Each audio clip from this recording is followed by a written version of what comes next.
जय श्री कृष्णा। आइए सुनते हैं गुरुवार व्रत कथा। देवगुरु बृहस्पति को बुद्धि और शिक्षा का कारक माना जाता है। गुरुवार को बृहस्पति देव की पूजा करने से धन, विद्या, मान सम्मान, प्रतिष्ठा और कई अन्य मनोवांछित फल की प्राप्ति होती है। धार्मिक ग्रंथों के अनुसार गुरुवार को भगवान बृहस्पति की पूजा का विधान है।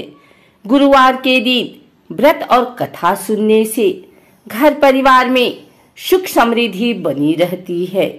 आइए जानते हैं गुरुवार व्रत कथा।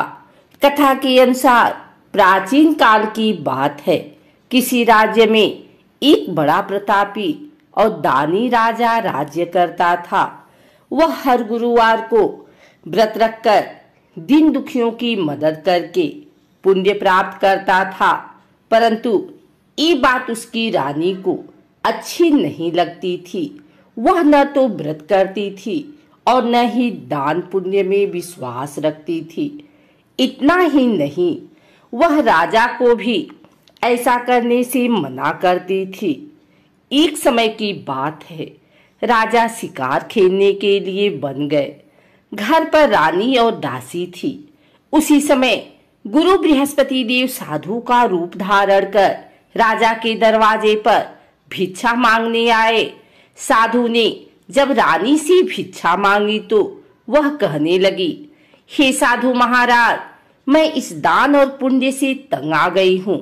आप कोई ऐसा उपाय बताएं जिससे कि सारा धन नष्ट हो जाए और मैं आराम से रह सकूं।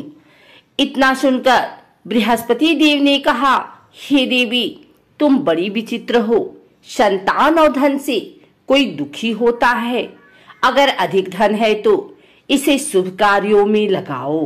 कुंवारी कन्याओं का विवाह कराओ। विद्यालय और बाग बगीचे का निर्माण कराओ, जिससे तुम्हारे दोनों लोग सुधरे। परंतु साधु की इन बातों से रानी को खुशी नहीं हुई। उसने कहा कि मुझे ऐसे धन की आवश्यकता नहीं है जिसे मैं दान दूं और जिसे संभालने में मेरा सारा समय नष्ट हो जाए।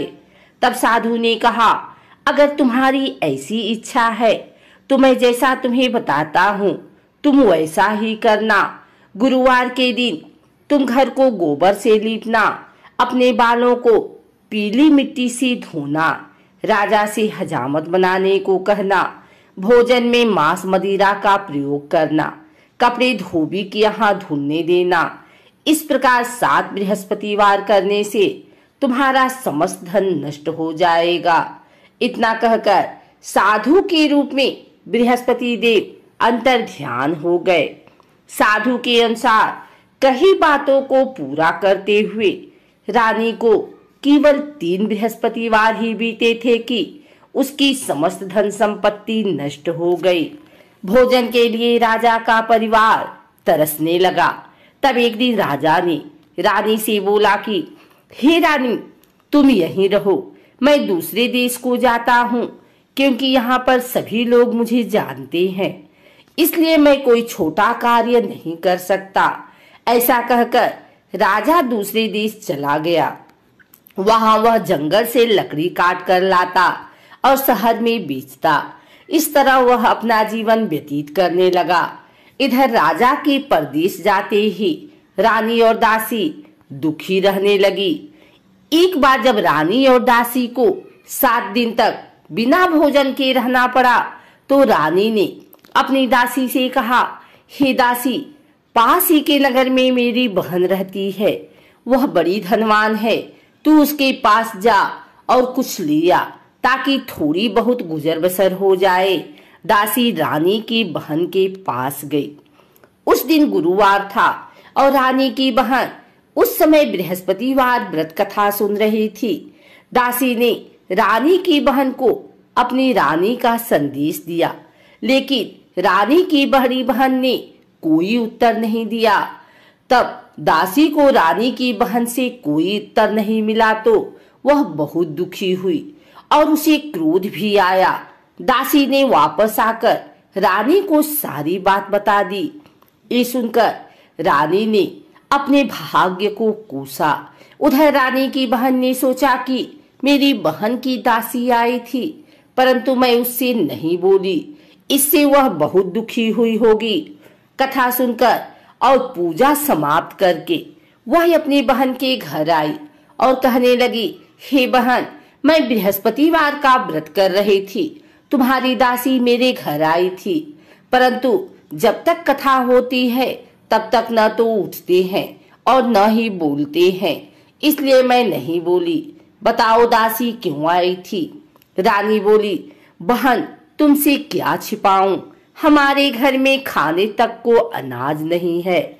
ऐसा कहते कहते रानी की आंखें भर आई।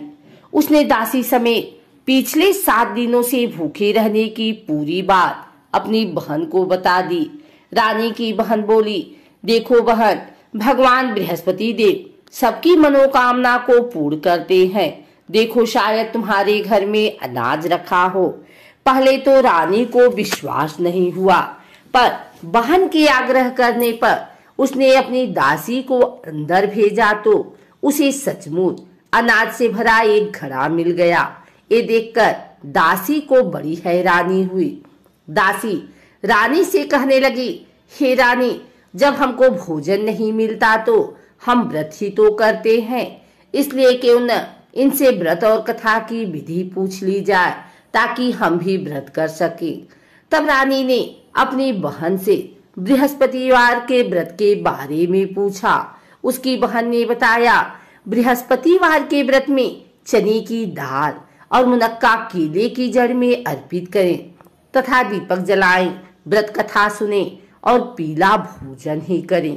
इससे बृहस्पति देव और भगवान विष्णु प्रसन्न होते हैं।